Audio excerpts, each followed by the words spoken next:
Welcome to episode 3 of Coffee with Our Researchers. I'm Galit Solomon, Director of Marketing and Communications with Canadian Associates of Ben-Gurion University, also known as CABGU. We are the Canadian fundraising arm of Israel's only university in the desert region, Ben-Gurion University of the Negev, and we are proud to share the stories, research, and innovations that are coming from BGU to a Canadian audience. Coffee with Our Researchers is a monthly 30-minute segment in which one of our staff members sits down with a BGU researcher for a casual conversation over coffee or tea to learn about a hot topic coming out of the university. And so without any further delay, it's my pleasure to introduce to you David Burson, CABGU's Executive Director for BC and Western Canada, with a look at today's topic of conversation. David, the screen is yours. Thank you, Galit, and good evening in Israel and good morning in Vancouver. I'm very honored to welcome Dr. Ana Freeman as my guest today, as our guest.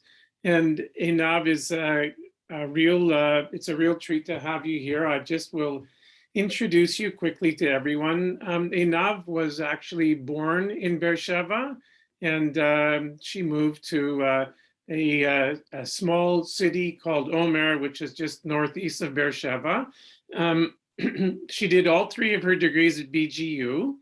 Her undergraduate degree was in behavioral sciences, and then both her master's and her PhD degrees were in business administration with a specialization in marketing. Ana was a visiting scholar at the Faculty of Management at Sa Foscari University in Venice, Italy. I hope I pronounced that correctly. And before, how's it? Foscari, sorry. Foscari, okay, I got it in Italian. Yeah. Before coming to BGU in 2020, she was a faculty member at Bar Ilan University. Dr. Freeman's research fields are consumer behavior, gender marketing, and social marketing. And much of her research touches on stereotypes, segmentation, and marketing. Now, I can tell you that there's a lot that we can talk about with Ana, so we're going to try and focus on 1 or 2 areas today. And I just wanted to mention, Ana, that one of your recent pieces of research, which made a lot of headlines in Israel around the world, spoke about how alcohol, chocolate, and porn consumption have increased during COVID-19 as a result of pandemic-induced stress. I know that in Israel, a couple of the newspapers called it smut, sauce, and sweets, which was kind of funny. This might have come as a surprise, might not have come as a surprise to people, but how does your research undermine the commonly accepted gender perceptions of these stereotypical behaviors? Okay, so thank you, David, for the wonderful introduction, and I'm really happy to be here and share my passion for my research with you.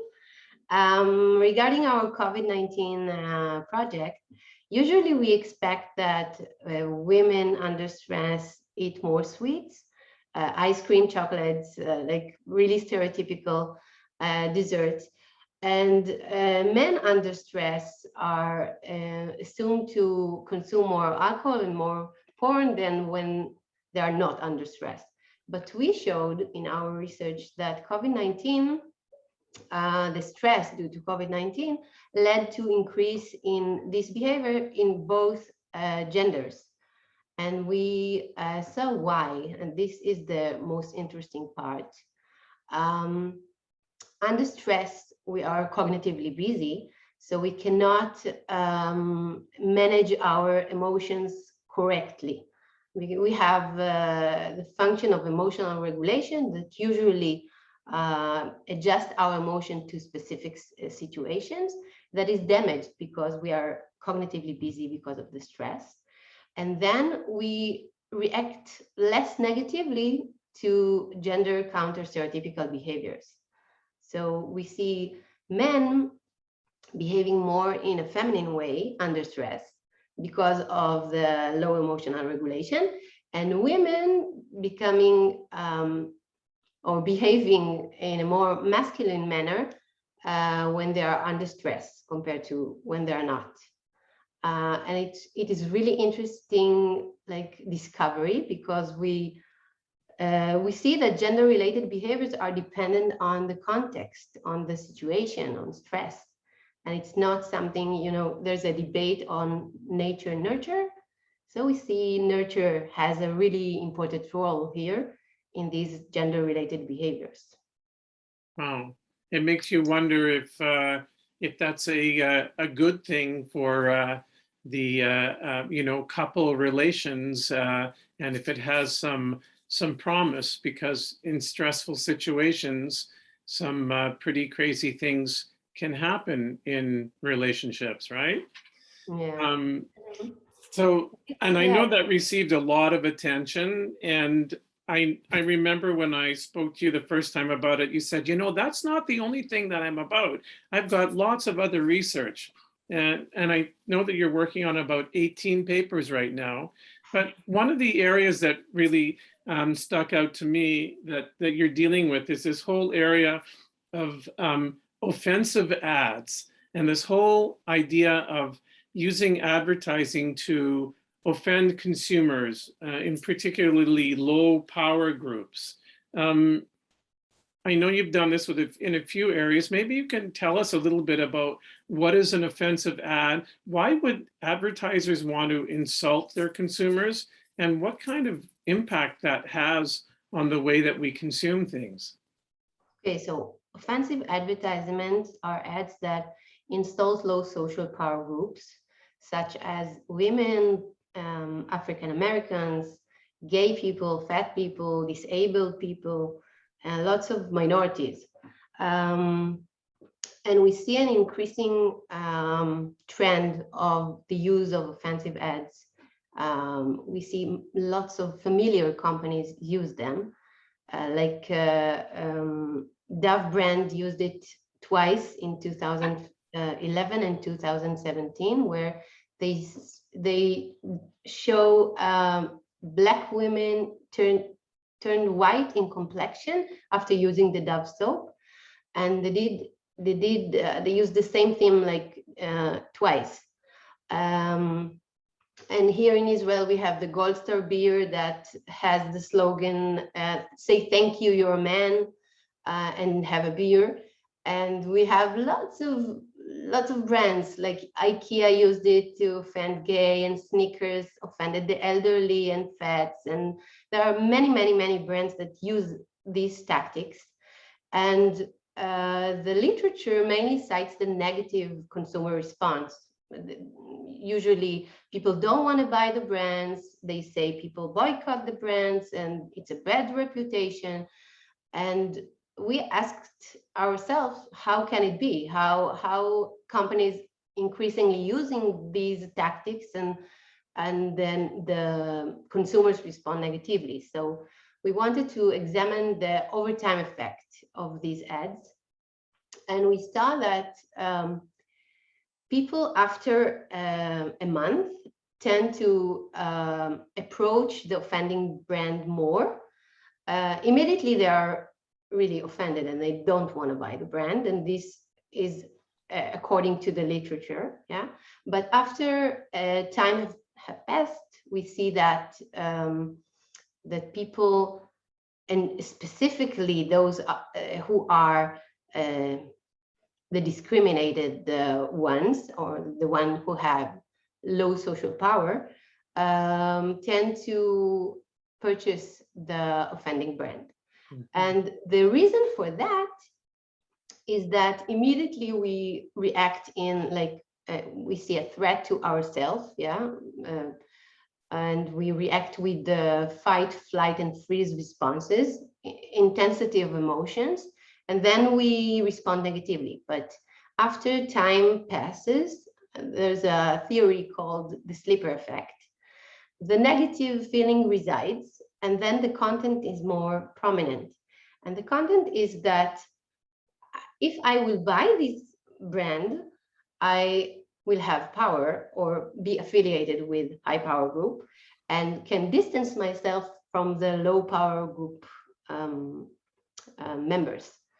So we found out that we see that over time we offended women and Blacks and elderly and lots of minorities.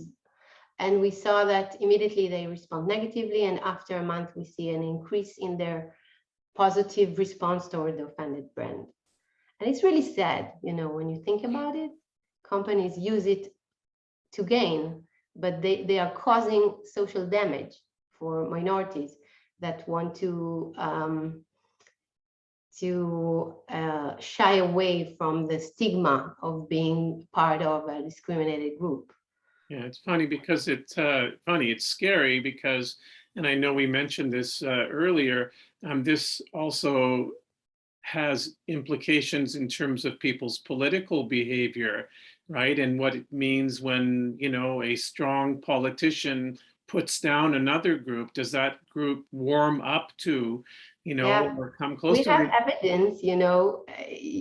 I read the papers and I saw that Hispanic, like 28% voted for Trump. I don't know if I can say it here, but he called them rapists and all kinds of really nasty names, you know. And I had one experiment where I tried to do it with the context of politics, and I saw an increase, but it was not significant compared to the control condition where we didn't. But maybe I think that political attitudes are really firm, and one ad cannot change it. But we managed to shift their attitude, but not as much as we'd like.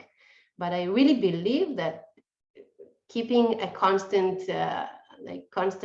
advertising tactics in the politics context might shift even political views. Well, I know that we saw that this worked very well for Margaret Thatcher in England about 30 years ago, where she said to the people that were living in lower income homes that you can be like, you know, these successful people, you can own your council flats. And the way that she got the more working class people to vote for her was by saying you can be in a better place. And so yeah, I think Bibi here in Israel is doing the same thing with the Mizrahis population. He had lots of remarks. Yeah, well, very, very interesting. And I know that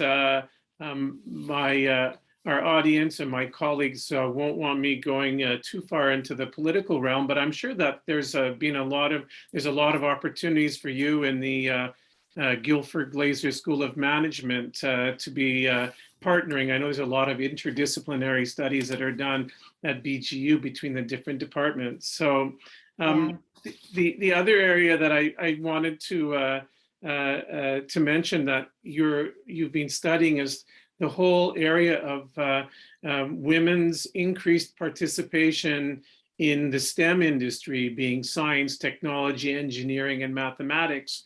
And I know that you've addressed this with regards to employees and organizations as well, but one of the things that are so important is how do we encourage more women to gravitate towards and take an interest in studying science. I know that at BGU specifically, there's been an effort to attract more Bedouin women to go into sciences. And obviously there's a general question across the population, but you've suggested in one of your more recent articles, some of the first steps in developing a social marketing strategy.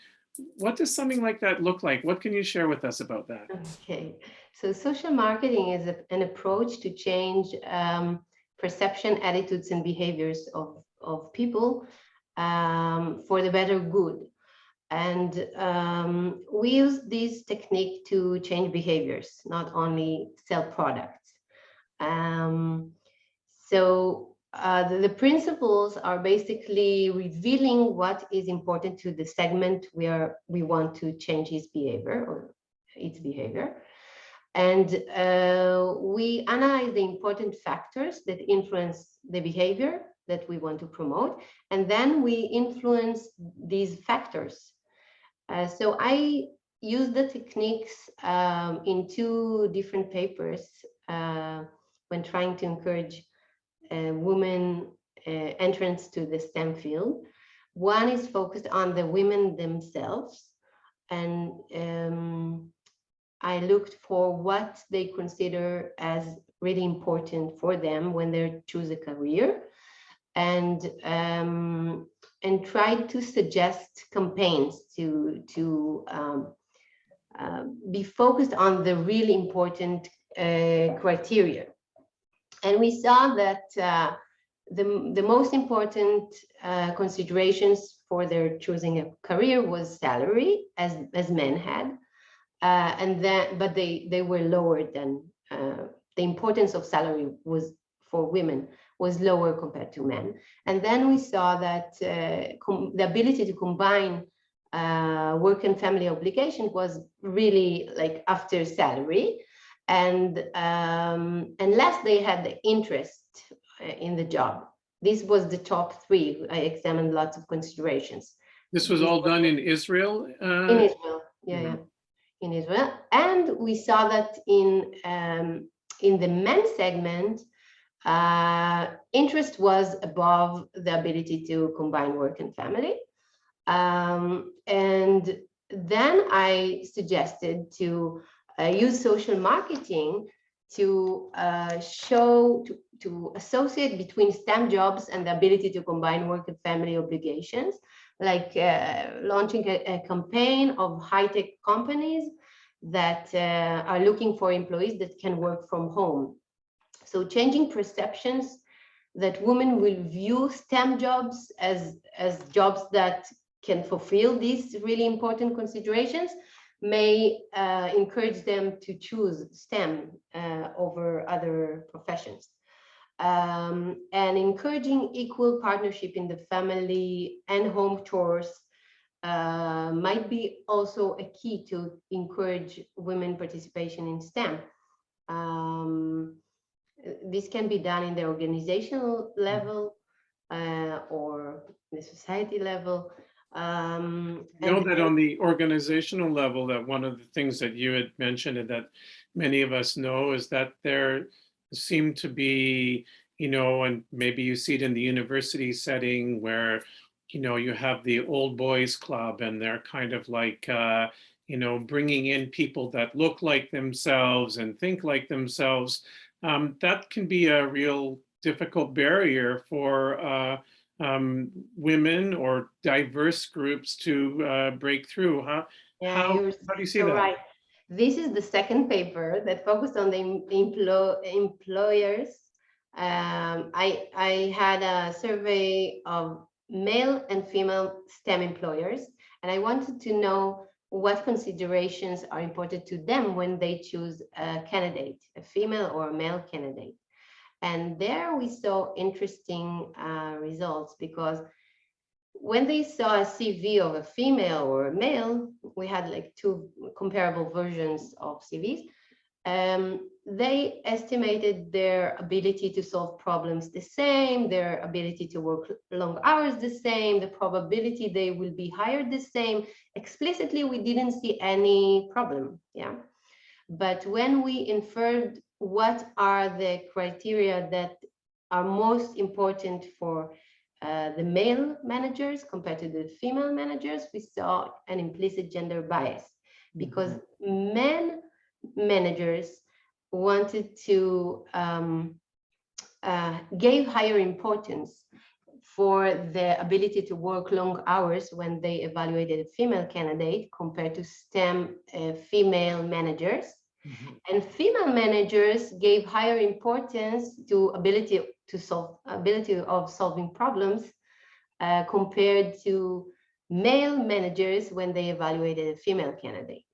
And this is like exactly what you said, David, because the old boys club is evident when you use different criteria and it's like you favor men are for sure can work longer hours than females.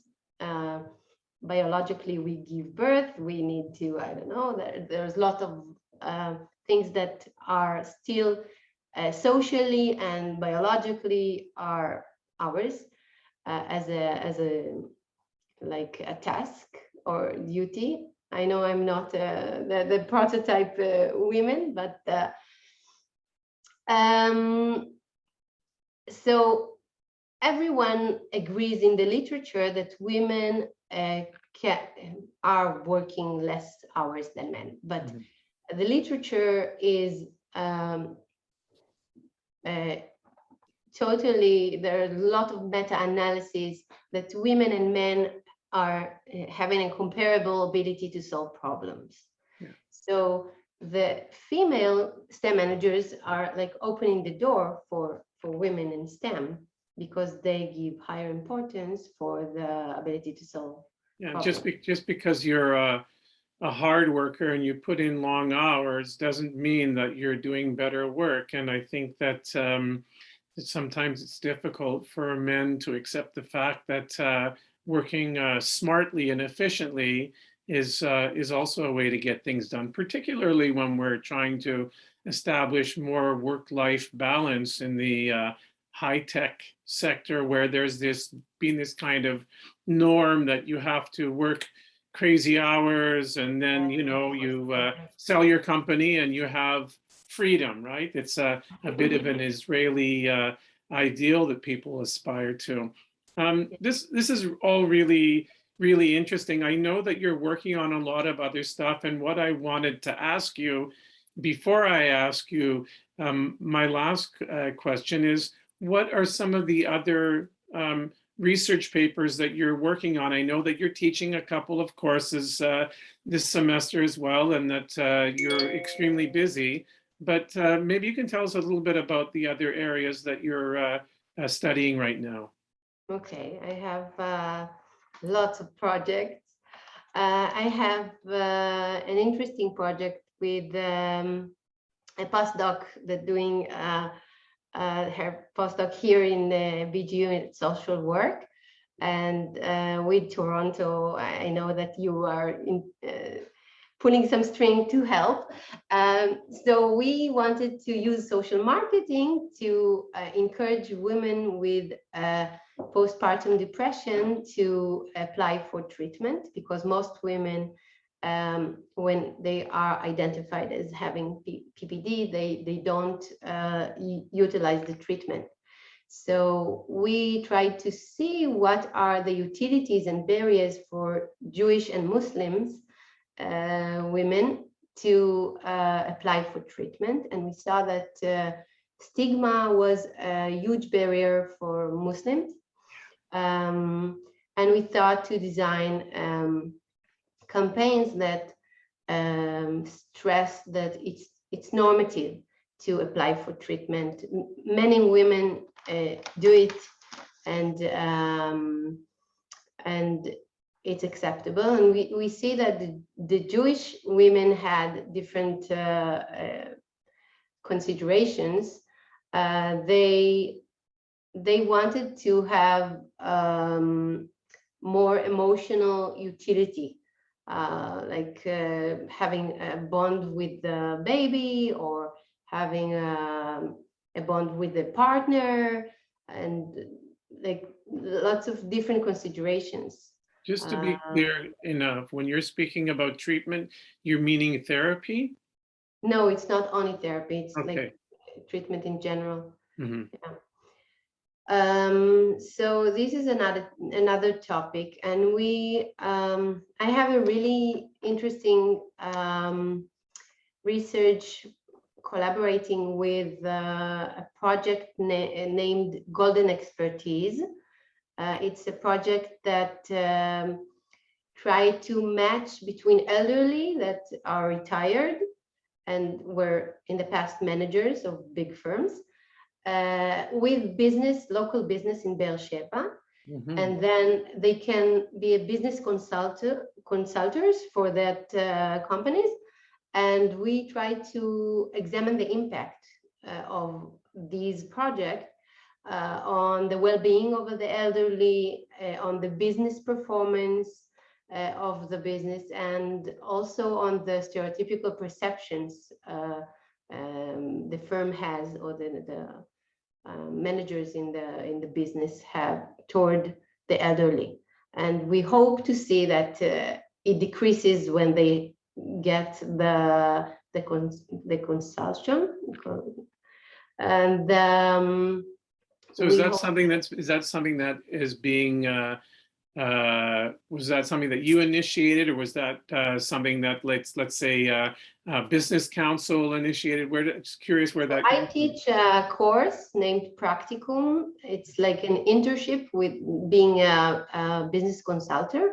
Right. And I posted on Facebook that I look for businesses, and Israela Helbrind, who's the head of the project, contacted me and said, I'm looking for businesses also for a different project, and maybe we can work together. And then we tried to discuss things and saw that we are really want to do the same thing. We want to improve businesses in Be'er Sheva, and we really want to break all the stereotypes there are about many different groups. So it was like, you know, marriage made in heaven. Yeah, you say mishamayim. Yeah. It's like magic. So it's a great project. I have, because we have here the neuromarketing lab, I have different sensors that can measure implicitly how people feel. And I'm really interested in the gap between the implicit and explicit, because sometimes people say things, but they don't really mean it. And I had 2 papers that examined what men and women say, that my PhD was on that topic. What men and women say it is important for them when they consider to purchase a product or use a service. And we see the stereotypical considerations, like women are, they are saying that the emotional utility is really important to them, and the experience, and men are more functional and more like the durability and the quality of the product and the features, and more instrumental. And also the social utility is more important to them. What other things and how much compliment you get. But when I tried to assess the importance indirectly, I saw that men and women are the same, have the same considerations eventually. It's really exciting, and I know that part of this also has to do with the importance of marketing and consumer patterns, and also about how people become consultants in a society where everybody is a consultant, right? Because everybody in Israel wants to be a consultant. I know that what I'd like to talk to you about in the future, and what would be wonderful for people to find out, is, just maybe a couple sentences about why you love BGU, or why you chose to come to BGU to work in these areas. Okay, so BGU is home, and most of my family were educated here. And I'm the 3rd generation of researcher in BGU. And I did, as you introduced me, I did all my degrees here. Then I went abroad, and then come back, and then returned home. I love the Negev. I love the people. It's really like the natural choice for me, being here in BGU. And I really, yeah, I have a legacy, of I need to continue the legacy. Well, it's really wonderful to hear, and I really hear that in your research there's also a real desire to impact the lives of others, and change the way that people perceive one another, and that's so welcome. It's really been a pleasure for me to be able to talk to you. I know that our conversation will continue, and I will pass it over to Galit. Thank you, David. Very good. And David and Anav, it's been a pleasure to listen. I'm sure our audience has really gotten a lot out of today's discussion and conversation. Very fascinating. To our viewers, we hope you enjoyed our coffee date today. If you would like to learn more about the work and research that is being conducted at GU, please be sure to visit our website. We're at www.bengurion.ca. That's BENGURION.ca. And while you're on our website, you'll be prompted to sign up for our newsletter. We hope you'll do that. And you can also follow us on social media. You can find us on LinkedIn, Twitter, Facebook, and Instagram. Thanks again for joining us, and we look forward to seeing you again at our next coffee with our researchers. Bye for now. Thanks.